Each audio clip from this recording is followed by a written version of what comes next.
Standard push-up. This foundational movement serves as the universal baseline for upper body strength training. Executed with the hands placed just slightly wider than shoulder width apart, the body forms a rigid, straight line from the heels to the crown of the head. As the chest lowers toward the floor, the workload is evenly distributed across the pectorals, the front deltoids, and the tricep, while the core contracts to prevent the hips from sagging. Because it requires zero equipment and naturally engages the body's stabilizers, it remains the standard benchmark used by military academies and school gym classes around the world to test general physical endurance. Incline push-up. By elevating the hands onto a raised surface such as a gym bench, a sturdy chair, or even a household wall, the mechanics of the press fundamentally shift. This geometry transfers a larger percentage of the body's total weight into the feet, making the press significantly lighter to execute. While it naturally places slightly more emphasis on the lower portion of the chest, its primary value lies in accessibility. It acts as the ultimate stepping stone for beginners building the foundational strength required to perform a full push-up on the floor, or for athletes looking to safely accumulate high repetitions at the end of an exhausting workout. Decline push-up.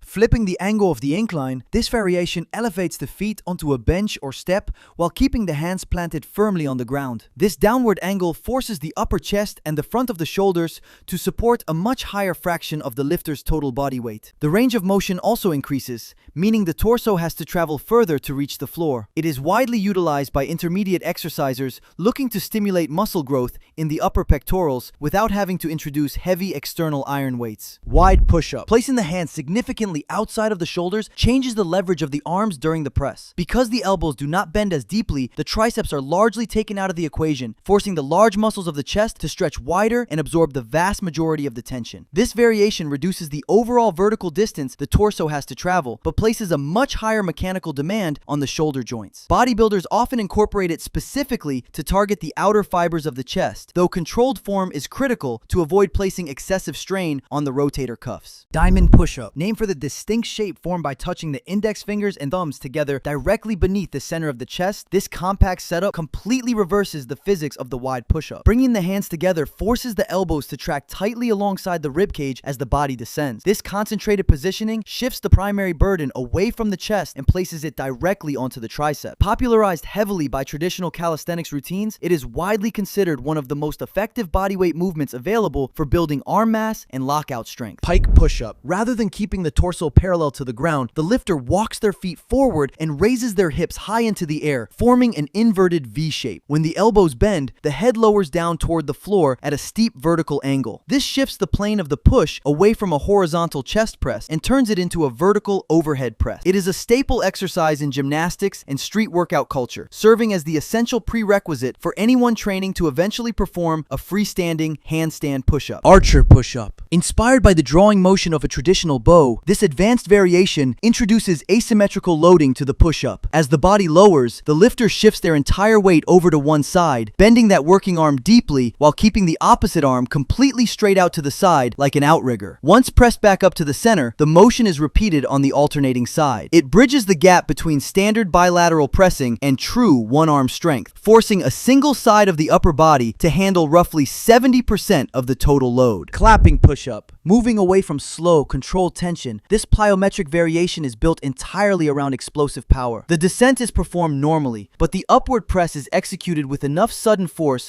to launch the upper body completely off the ground, giving the exerciser just enough time to slap their palms together before catching themselves safely on the landing. Athletes rely heavily on this movement to train fast twitch muscle fibers and improve reactive pushing power for sports like football, basketball, and martial arts.